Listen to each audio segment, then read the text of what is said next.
Hello student, कैसे हैं आप लोग। उम्मीद है कि आप लोग बहुत ही अच्छे होंगे और आप लोग का तैयारी भी बहुत ही अच्छा चल रहा होगा। तो मैं मन्नू आप सभी का स्वागत करता हूं मेरे यूट्यूब चैनल में। तो आज की वीडियो में हम लोग क्लास 10th हिंदी की 2026 मॉडल पेपर को देखने वाले हैं। और इस मॉडल पेपर में मैं आप सबको आज आचार्य रामचंद्र शुक्ल का जीवन परिचय बताने वाला हूं, जो कि आपकी बोर्ड एग्जाम की दृष्टि से काफी महत्वपूर्ण होने वाला है। देखिए, ये आपका 2026 का ये वायरल मॉडल पेपर है। तो इस पेपर में हम देखते हैं कि जीवन परिचय कैसे लिखेंगे। आइए देखते हैं। सबसे पहले आप लोग को यहाँ देखिएगा कि कौन से प्रश्न संख्या में आपका जीवन परिचय दिया गया। देखिए यहाँ पे, देखिए यहाँ दिया गया है। यहाँ लिखा गया है प्रश्न संख्या 6, लिखा गया है कि क दिए गए लेखकों में से किसी एक लेखक का जीवन परिचय देते हुए उनकी एक प्रमुख रचना का उल्लेख कीजिए। देखिए यहाँ दिया गया 3+2 यानी कि 5 नंबर का ये आपका प्रश्न है। और देखिए कौन कौन कवि का यहाँ पे नाम दिया गया है। देखिए सबसे पहले आपका यहाँ पे कवि का नाम दिया गया है आचार्य रामचंद्र शुक्ल। दूसरा दिया गया है डॉक्टर राजेंद्र प्रसाद। तीसरा दिया गया आपका रामधारी सिंह दिनकर। तो इन तीनों कवियों में से किसी एक कवि का आपका जीवन परिचय लिखना है और उनकी एक रचना का नाम लिखना है। चलिए देखते हैं कैसे लिखेंगे। सबसे पहले क्या करना होगा आपको, ये देखिए ये आपका बोर्ड कॉपी है और इस बोर्ड कॉपी में सबसे पहले आपको यहाँ लिखना होगा प्रश्नोत्तर संख्या 6 नंबर प्रश्न था और क नंबर था, तो 6 का क ऐसे लिखेंगे। और लिखेंगे जिनका आपका जीवन परिचय लिखना है उनका यहाँ पे नाम लिखेंगे। तो हमको लिखना है आचार्य रामचंद्र शुक्ल का, यहाँ लिखेंगे आचार्य रामचंद्र शुक्ल। उसके बाद से यहाँ लिखेंगे जीवन परिचय। और सबसे पहले देखिए आप लोग को ऐसे लिखना होगा संक्षिप्त जीवन परिचय या संक्षिप्त परिचय। अगर आप इतना अगर सही सही लिख लेंगे तो एग्जामिनर के प्रति आपका व्यवहार अच्छा बन जाएगा और आपका अच्छा नंबर दे के जाएगा।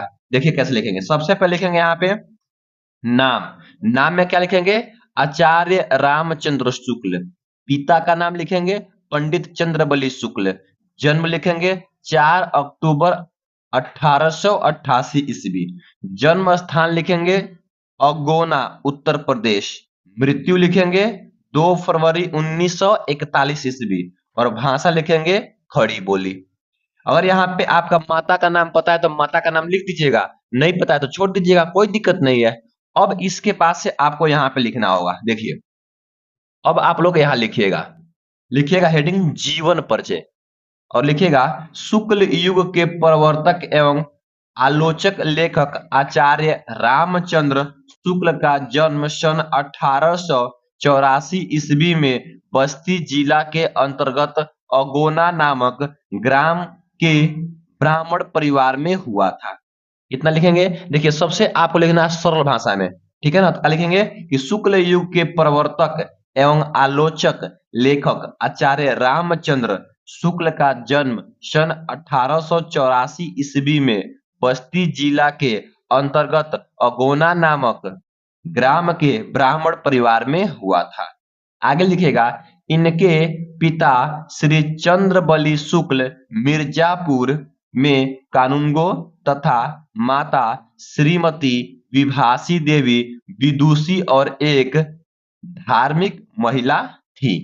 इतना लिखने वाले आगे लिखिएगा इनकी प्रारंभिक शिक्षा अपने पिता के पास जिले की राठ तहसील में हुई। मतलब इनकी जो प्रारंभिक शिक्षा हुई इनके पिता के पास जो राठ तहसील था वहीं पर हुई। लिखिएगा और इन्होंने मिशन स्कूल से 10वीं की परीक्षा उत्तीर्ण की। मतलब इन्होंने क्या की, मिशन स्कूल से 10वीं की परीक्षा उत्तीर्ण की। आगे लिखिएगा इंटरमीडिएट, लिखिएगा इंटरमीडिएट की परीक्षा के बाद इन्होंने मिर्जापुर के एक न्यायालय में नौकरी की। मतलब इन्होंने 12वीं की परीक्षा पास कर ली और 12वीं की परीक्षा पास करने के बाद इन्होंने मिर्जापुर के एक न्यायालय में नौकरी की।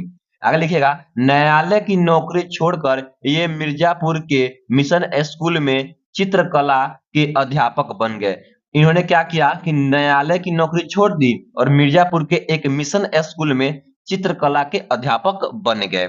आगे लिखेंगे इसी समय इन्होंने अनेक कहानी, कविता, निबंध, नाटक आदि की रचना की। कब? जब इन्होंने मिर्जापुर के स्कूल में क्या थी, मिर्जापुर के मिशन स्कूल में चित्रकला के अध्यापक बने थे उसी समय इन्होंने अनेक कहानी, कविता, निबंध, नाटक आदि की रचना की। आगे लिखिएगा, इन्होंने 19 वर्षों तक काशी नागरी प्रचारणी पत्रिका का भी संपादन किया। जो आपका काशी नागरी प्रचारणी पत्रिका था उसका 19 वर्षों तक इन्होंने क्या किया? संपादन किया। आगे लिखेगा, अंत में इस महान आलोचक, निबंधकार, कहानीकार तथा नाटककार का सन 1941 ईस्वी में स्वर्गवास हो गया। यानी कि इनका निधन 1941 ईस्वी में हो गया। इतना लिख दीजिएगा। उसके बाद से लिखिएगा यहाँ पे, इनकी प्रमुख रचनाएं निम्नलिखित हैं। अब देखिए यहाँ पे हम 4 ठो इनका रचना लिखे हैं, लेकिन आपको पेपर में जो बोलेगा, एगो बोलेगा तो एक लिखना होगा, दो बोलेगा तो आपको दो लिखना होगा। लिखिएगा, पहला चिंतामणि, दूसरा मित्रता, तीसरा हिंदी साहित्य का इतिहास और चौथा 11 वर्ष का समय।